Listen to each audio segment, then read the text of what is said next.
No more raids in our town! No more raids in our town!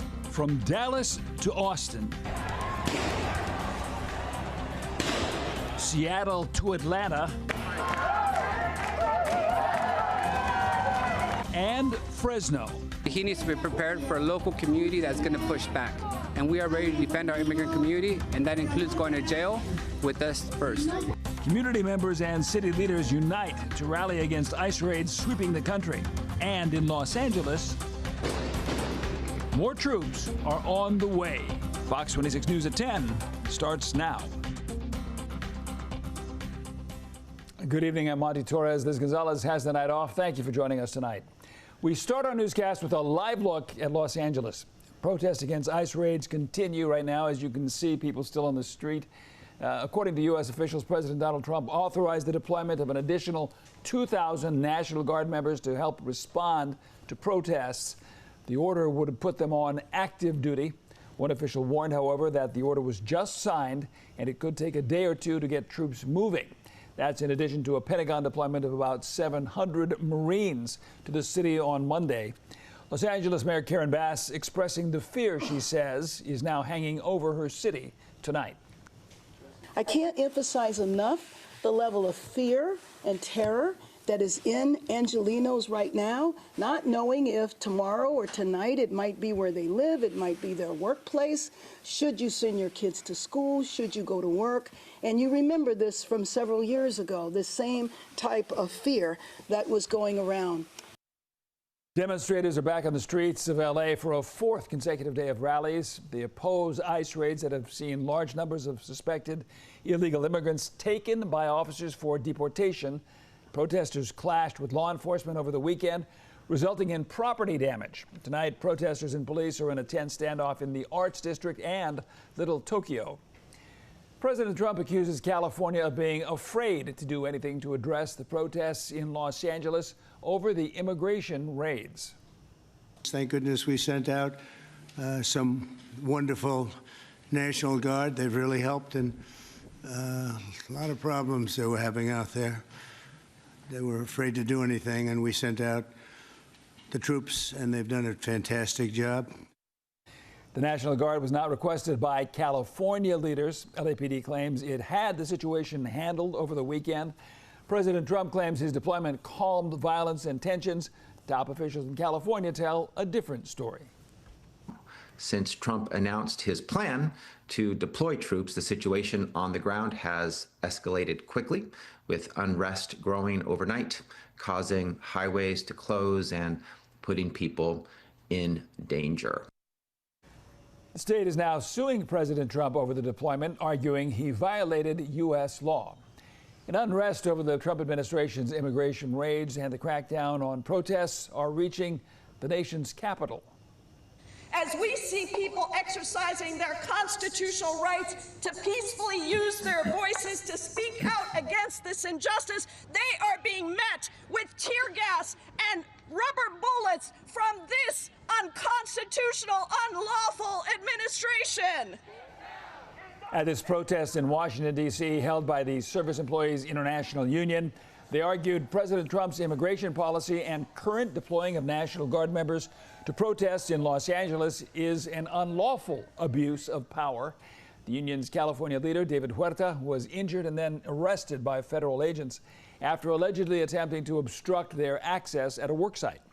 Huerta will appear in federal court this afternoon or tomorrow afternoon. The president defends his ICE raids and National Guard deployment, arguing Los Angeles would be completely obliterated if he had not. California is now suing the president for deploying the National Guard in Los Angeles, as we mentioned.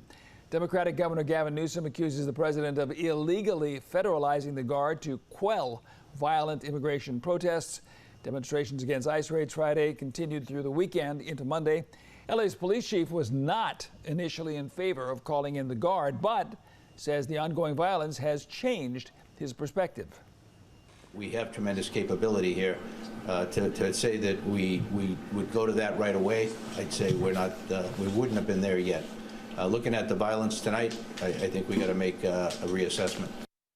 Federalizing the Guard typically requires the president to work with a state's governor, except in an invasion, rebellion, or other situation where the president cannot execute national laws as outlined by Title 10 of the U.S. Code. Now get your phone ready because we'd like to ask you what you think. Who do you trust to resolve the protests and violence in Los Angeles?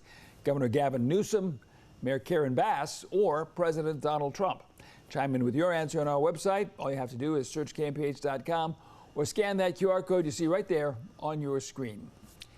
California Attorney General Rob Bonta says he is now suing the Trump administration over its response to protests in the state.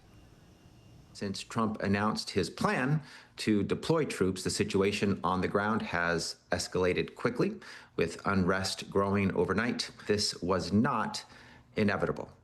We'll never know what might have been had the president left our state and local authorities to continue the important work they were already doing. As a result, I, in partnership with Governor Gavin Newsom, are suing President Trump and asking the court to set aside the president's unlawful action federalizing the California National Guard. Bonta described the situation as an illegal, immoral, and unconstitutional deployment of the National Guard, something Governor Newsom echoed in a post on social media this morning. And Governor Newsom says he called President Trump Friday. The 40-minute call took place after the wide-scale immigration enforcement began in Los Angeles. Last night in Los Angeles, we watched it very closely. There was a lot of violence there. There was a lot of violence, and it could have gotten much worse. And you have an incompetent governor. Just take a look at the train stations that he's building. Like 20 times over budget. Nobody's ever seen anything like it. So I did call him the other night. I said, look, you got to take care of this, otherwise I'm sending in the troops. That's what we did. But Governor Newsom tells a different story. Our news partner, Alex Michelson with Fox 11 LA, spoke with the governor about the call last night. Take a listen. Well, that Donald Trump is reckless. He's immoral. He's taken the illegal and unconstitutional act of federalizing the National Guard, and he's putting lives at risk. Or he came out and said that when you guys spoke, he warned you that if you didn't get things under control, he was going to bring in troops. Stone cold liar. Stone cold liar. He made that up, like he makes up so many other things. He never said that. And he also seemed to make up this idea that the National Guard did a great job last night when they weren't here. They weren't even deployed, and he claimed victory. He's lost it. Meanwhile, Newsom is also feuding with border czar Tom Homan. Homan threatened to arrest anyone who obstructs ICE's efforts, including Newsom. Newsom responded by calling Homan a tough guy and daring him to do it. Asked by reporters about this, President Trump smiled and said Homan should. I would do it if I were Tom. I think it's great. Gavin likes the publicity, but I think it would be a great thing. President Trump made those comments today after returning to the White House from a weekend at his Bedminster Golf Club in New Jersey. And now for a national question of the day, we'd like to know, should President Trump have sent National Guard troops into Los Angeles to control attacks on federal agents? Chime in with your answer on our website. Again, all you have to do is search KMPH.com or scan the QR code on your screen.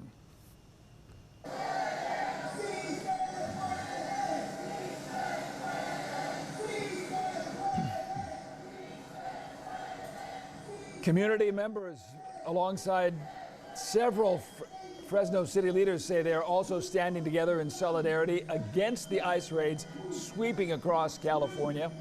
Fox 26 News reporter Myra Franco joins us live from downtown Fresno, where an actual peaceful protest took place there today. Myra? Earlier today, hundreds of people were out here showing support for the community. Many made their stance clear. If Fresno becomes the next target like Los Angeles, they're prepared to take a stand up against ICE. Community members and several city leaders from the Central Valley came together Monday to peacefully protest against the ICE enforcement raids happening across California. We need to stand up.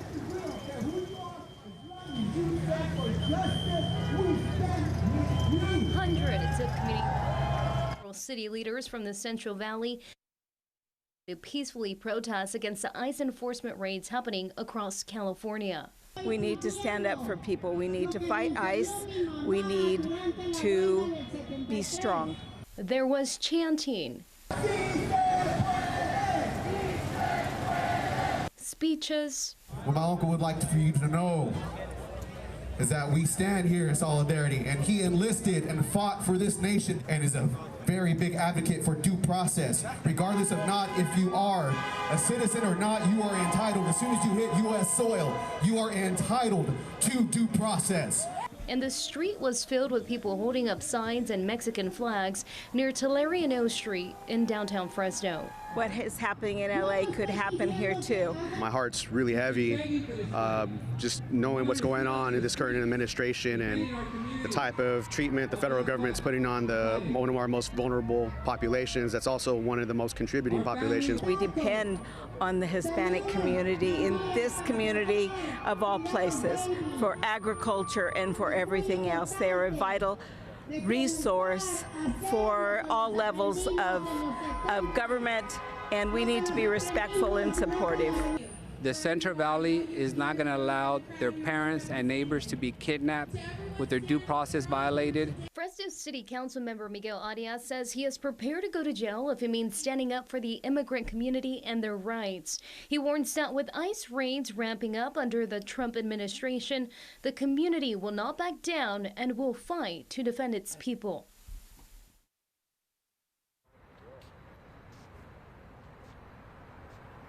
We're told a rally and protest is scheduled for this Saturday in Fresno. Now, here are some of the details on your screen. Take a look. A rally is scheduled for 9 a.m. at Cary Park following a protest at 10 a.m. on Blackstone and Nees from 10 to 12 p.m. Now, live in downtown Fresno, I'm Myra Franco, Fox 26 News.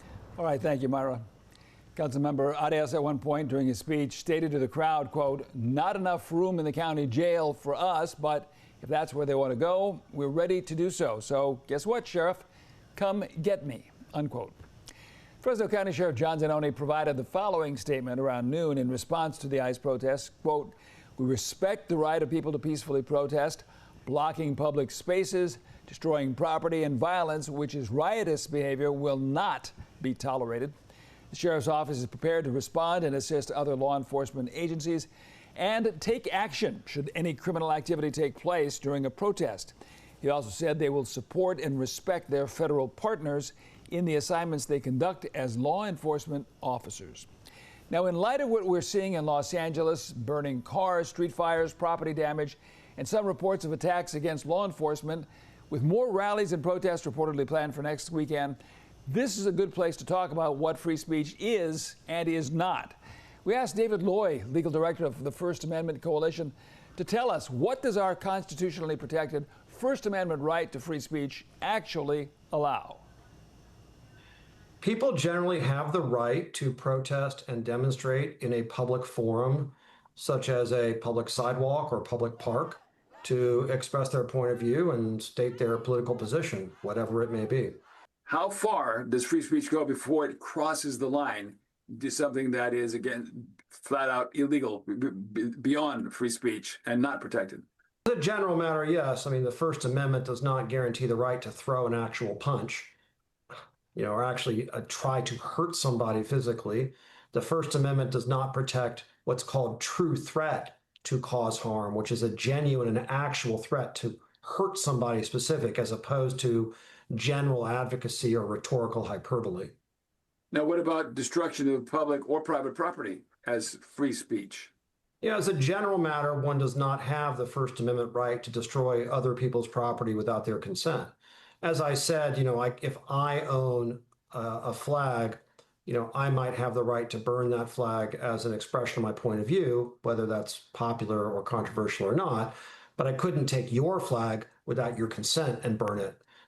If I were punished for that, that would be theft and vandalism, which would be true regardless of my point of view. Whatever point I'm trying to make, I don't have the right to take your property from you and destroy it.